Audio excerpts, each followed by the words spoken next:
and hello everyone, it's me from Sweet and Chili. Guys, আজকে একটি মজার একটি রেসিপি শেয়ার করব। আজকে শেয়ার করব গার্লিক ব্রেড রেসিপি। তো গার্লিক ব্রেড আমরা রেস্টুরেন্টে কিন্তু অনেক কস্টলি খাই, বাট বাসায় কিন্তু খুব রিজনেবল প্রাইসে এবং খুব সহজে এবং খুব কম সময়ে কিন্তু বাড়িতে তৈরি করে নেওয়া যায়। তো আজকে দেখে নেওয়া যায় কী করে সহজ এবং দ্রুত উপায়ে এই রেসিপিটি করা যায়। তো প্রথমে আমি রেস্টুরেন্ট স্টাইলে ব্রেডগুলো কেটে নিলাম, আর এগুলো আমি আগোড়া থেকে এই ব্রেডগুলো নিয়েছিলাম। আপনারা যেখান থেকে নিতে পারেন। এই ব্রেডগুলো গার্লিক ব্রেড করার জন্য অনেক ভালো হবে। এই তো শেপগুলো দেখিয়ে দিলাম, আমি ঠিক এভাবে কেটে নিয়েছি। আমি আজকে দুটো করছি, দুটো ব্রেড এভাবে স্লাইস করে নিলাম ফার্স্টে, আর এরপর আমি খুব ডিটেলসভাবে আপনাদের পরবর্তী স্টেপগুলো শেয়ার করব। I hope you all guys will understand that what I am doing.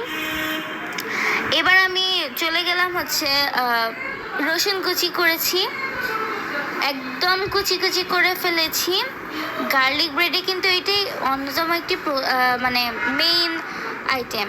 এরপর নিয়েছি বাটার কিন্তু অনেকটা পরিমাণে নিতে হবে। দেখতেই পাচ্ছেন আমি দুটো ব্রেড করার জন্য এই পরিমাণে নিয়েছি বাটার, আর একটুখানি কাঁচামরিচ নিয়েছি। আর এই পাশে আমি গ্রেট করে নিয়েছি মোজারেলা চিজ কিন্তু ভালো কোয়ালিটির হতে হবে। এরপর খুব ভালোভাবে মিক্স করে নিব, বাটারটা খুব ভালোভাবে ম্যাশ করে নিব। এরপর রসুন কুচির সাথে খুব ভালো করে মিক্স করে নিব। দেখতেই পাচ্ছেন কত সুন্দর ও দ্রুত করা যায়। এরপর আমি ভরিয়ে দিব, ব্রেডগুলোর উপর ভরিয়ে দিব।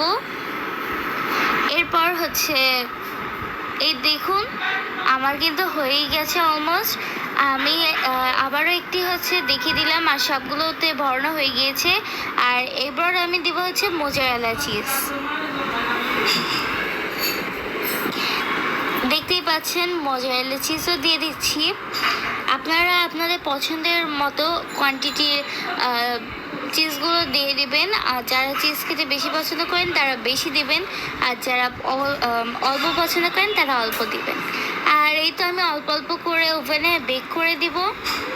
আমি ওভেনে 180 ডিগ্রিতে সেলসিয়াসে রেখেছি, এবং যতক্ষণ না কালার ব্রাউন হয়ে এসেছে ততক্ষণ আমি ওভেনে রেখেছি। আর উপরে আমি একটু চাট মশলা ছিটিয়ে দিয়েছি, এর ফলে ফ্লেভারটা অনেক ভালো আসবে।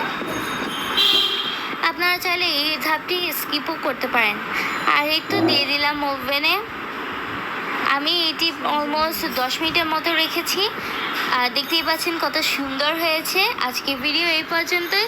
সবাই ভালো থাকবেন, সুস্থ থাকবেন, আমাদের জন্য দোয়া করবেন। আল্লাহ হাফেজ।